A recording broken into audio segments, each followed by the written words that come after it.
اعوذ باللہ من الشیطان الرجیم بسم اللہ الرحمن الرحیم صلی اللہ علی حبیبہ محمد وعلی آلہ واصحابہ وبارک وسلم۔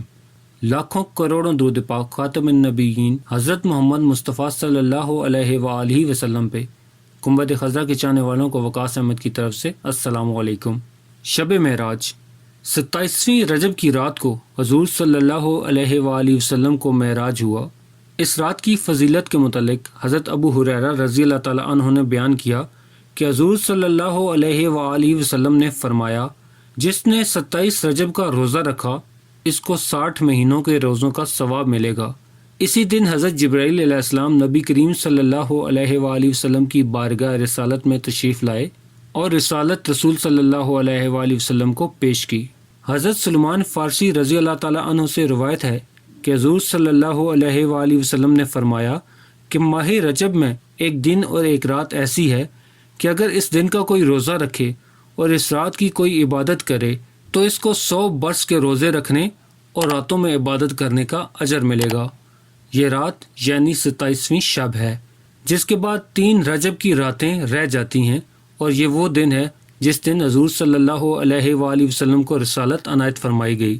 حضرت ابن عباس رضی اللہ تعالیٰ عنہ کا معمول تھا کہ جب 27ویں رجب آتی تو وہ اعتکاف میں بیٹھے ہوتے اور بعد از نماز ظہر نوافل کے بعد وہ 4 رکعتیں پڑھتے اور ہر رکعت میں سورہ فاتحہ 1 مرتبہ، سورہ قدر 3 مرتبہ اور سورہ اخلاص 50 مرتبہ پڑھتے تھے۔ پھر عصر تک دعاؤں میں مشغول رہتے۔ انہوں نے فرمایا کہ حضور صلی اللہ علیہ وآلہ وسلم کا یہی معمول تھا۔ حضرت ابو ہریرہ رضی اللہ تعالیٰ عنہ سے روایت ہے کہ جو شخص 27ویں رجب کو 12 رکعت نفل اس طرح پڑھے کہ سورہ فاتحہ کے بعد 3 مرتبہ انا انزلنا اور 12 مرتبہ سورہ اخلاص، اور اس کے بعد نماز سے فارغ ہو کر 1 بار درود شریف اور 3 مرتبہ یہ دعا پڑھے، سبوح قدوس ربنا و رب الملائکۃ والروح رب اغفر وارحم وتجاوز اما تعلم فانک انت عزیز العظیم۔ یہ آیات پڑھنے کے بعد 100 مرتبہ درود شریف پڑھے اور 100 مرتبہ یہ والی آیات پڑھے، استغفر اللہ ربی من کل ذنب و خطیۃ و اتوب الیہ۔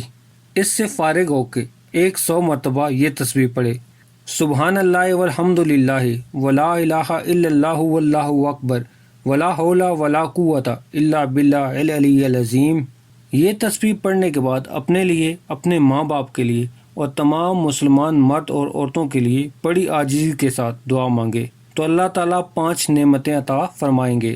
1، مخلوق کا عمر بھر محتاج نہ ہوگا، یعنی اللہ تعالیٰ اپنی مہربانی سے اس کی روزی کا بندوبست بنا دے گا۔ 2، ایمان پہ خاتمہ ہوگا، یعنی مرتے وقت اسے کلمہ نصیب ہوگا۔ 3، اس کی قبر کشادہ کی جائے گی۔ 4، جنت کی ہوائیں اسے پہنچتی رہیں گی جس سے اس کو راحت حاصل ہوگی۔ 5، اللہ تعالیٰ کے دیدار کا مشرف ہوگا۔ پیارے دوستو، امید کرتا ہوں آپ کو یہ ویڈیو پسند آئی ہوگی تو اسے لائک کر دیں، اور مزید اس طرح کی ویڈیوز کو دیکھنے کے لیے میرے چینل کو سبسکرائب کرنا ہرگز مت بھولیں۔ بیل کا بٹن بھی دبا دیں تاکہ آپ کو نئی آنے والی ویڈیوز کا نوٹیفیکیشن مل سکے۔ ملتے ہیں ایک نئی ویڈیو کے ساتھ، تب تک کے لیے اپنا خیال رکھیے گا۔ اللہ رب العزت آپ کو آسانیاں دے اور آسانیاں بانٹنے کا شرف عطا کرے۔ اللہ حافظ۔